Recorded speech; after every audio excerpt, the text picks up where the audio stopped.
So we arrived here in Swakopmund. It's the first time ever that we've flown from Naankuse to Swakopmund, and we didn't hear one single other aeroplane in the airspace. We were the only aeroplane that flew today. We had to get special permissions, special permits from several government departments to get here. But we are here now at the Rossmond Golf Estate, and I think that's one of the reasons why this elephant likes his new or this habitat so much. Yeah, he came here in December, just before Christmas, and out of nowhere. And the biggest problem here is not only damage of infrastructure, but your human-animal conflict. People sometimes get very blasé and used to the animal, and then they get too close, and most of the times when people get hurt by animals, the animals pay the price. They get shot. So in this case, we are rather translocating this animal to a better location, safer for him, and hopefully he's going to stay and love his new home. Yeah, I think what's important is that the government monitored the animal very well. They collared him, monitored his movements, and made sure that there is no conflict. But the potential for conflict and the potential for infrastructure damage is there. So the government decided to relocate him, and that's our job. Tomorrow that's going to happen, and like Marlies said, we hope it's a happy ending for him. It's early Saturday morning, 18 April, and the team is preparing for a massive undertaking to give a desert nomad a new home. So we're here in Swakopmund this morning, nice and overcast, and it's 8 o'clock. We know where the elephant is, that he's right in the Swakopmund River. Didn't move a lot from last night's downloads to this morning, and we're all set. We're waiting for the chopper to come in, and because of the lockdown, Rudy has to now be a doctor again, so he has to take everybody's temperatures and then fill in a form. The police are here, Ministry of Environment and Tourism. We wait for a helicopter from Ministry of Environment and Tourism. So it's a big operation. There's media coming. So yeah, and I really hope that this elephant got the script last night, that he's going to walk across and come and fall asleep right close to the crate. We have a small crate that he's going to go into first, and then they're going to wake him up, and then he walks into the two bigger crates that he's going to be transported to Windhoek. But because of the lockdown, you have roadblocks everywhere, so we have to get our checks done before we leave. Otherwise you're going to stop constantly and it's going to be too long on the drive. So we hope everything goes to plan. So this is the crate that he's going to go into. You can see it's got a little bit of a ramp. So what's going to happen is they're going to bring him in, and then he's going to be pulled up with the crane by his feet up to here, locked in, and then wake up. The truck will then move backwards, and then he will walk into the bigger two crates where he's going to be transported. But it's an amazing setup, solid. It's a big elephant. I hope he fits in here. First, the helicopter with the vet takes to the skies to look for the elephant and subsequently dart it. The rest of the ground crew wait patiently below for when they are able to move in. After just a few minutes in the air, the gentle giant is spotted in the riverbed and successfully darted. Monitoring from the air, the crew wait until he goes down before they make their move. So he's gone down, first box is ticked, and now we need to get a truck in with a crane to load him on. But this area is really soft and like moisty sand, so yeah, so it's with a TLB dragging the truck, and then we need to get him on, and that's an extra almost 4 tons, and then we hope we're going to get him out of here.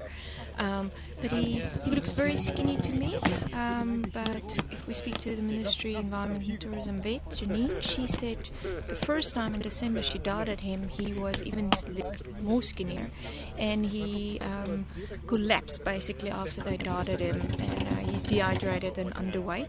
He has picked up weight, and in normal circumstances he is still underweight for a bull his size. He should be at least 4 tons. So yeah, you can see when they stand up, they have these arches in their head just above the trunk, and if that shows you that animal is underweight. but we hope everything goes as planned. He's sleeping still, he's still in good hands and he's safe, but the minute we feel that we need to wake him up because it's a health risk, everybody will get on trucks and we reverse the anesthesia, and then we need to come back another day. The crane truck appears to load the elephant.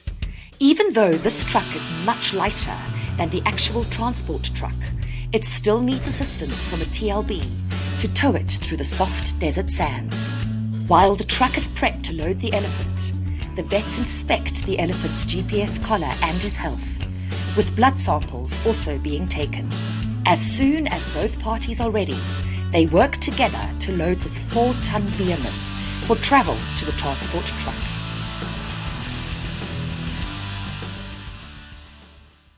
So we're at the trucks now, so we're going to put him on a smaller crate, then the truck's going to move back, wake him up, and then he's going to go into the bigger crate. But it took us 2 hours almost from when the dart went in to actually get him to this point. And the reason for it looks so flat and easy, but it's soft sand and it looks like soggy, wet sand. So we got stuck constantly. We had to bring the TLB in. We had to pull him out, conveyor belts on the ground to just move this elephant out of the river to here. This was the closest that we could get on a hard, solid area. And from here on, if we wake him up, so from here on it's all good. He had all his injections, he got the wire in his tooth, everything is sorted. So yeah, now we hope and pray that he wakes up and everything is good and he can go to Naankuse. The elephant is then carefully loaded into the first crate, where he will wake up and subsequently be moved into the larger transport crate.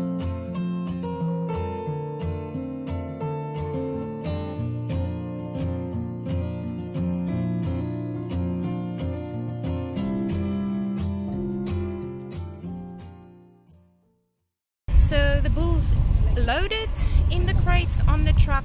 We are heading to Naankuse. It's around about a 6 to 7 hour drive now. But he's in very good hands. There's 2 vets driving with, 3 vets driving with, and people that actually know what they're doing. So we're going to fly ahead and we're going to make sure that everything is sorted, ready for him to get offloaded at Naankuse. It's roughly 5 hours later, and the crew still have an hour's drive ahead of them. What's even more astonishing is the police escort that's attended to the team for the duration. Police officers from different towns swap out at strategic points and accompany the crew all the way to Naankuse, ensuring that no delays take place.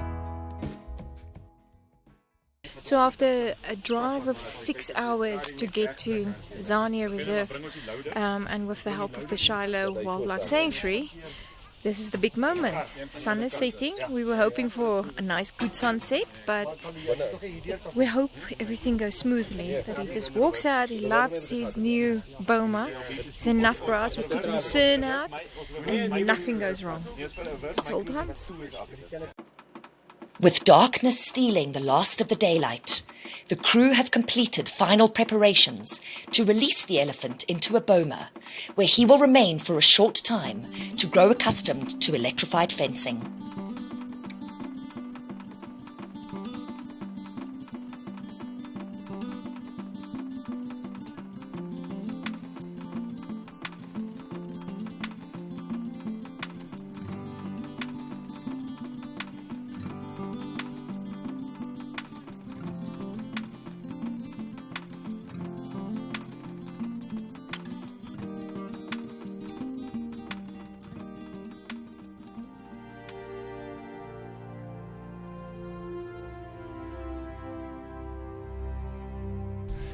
Within the next few minutes, we're going to open the gate. Elephant's been in the soft release boma now for almost 48 hours. He's once or twice he tested the electricity, so he knows what electricity is now.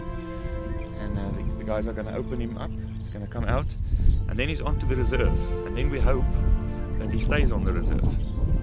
But he's got a collar on, and we can track him. So we'll see, and it's also going to be interesting to see what happens when he meets the 2 younger bulls. So his journey is coming to an end now, He's been walking all over the country, and finally we hope that he settles here on the Zania Reserve by Naankuse. Less than 48 hours later, the gate is opened and the team waits at a safe distance for the newly named elephant, Apollo, to walk to freedom.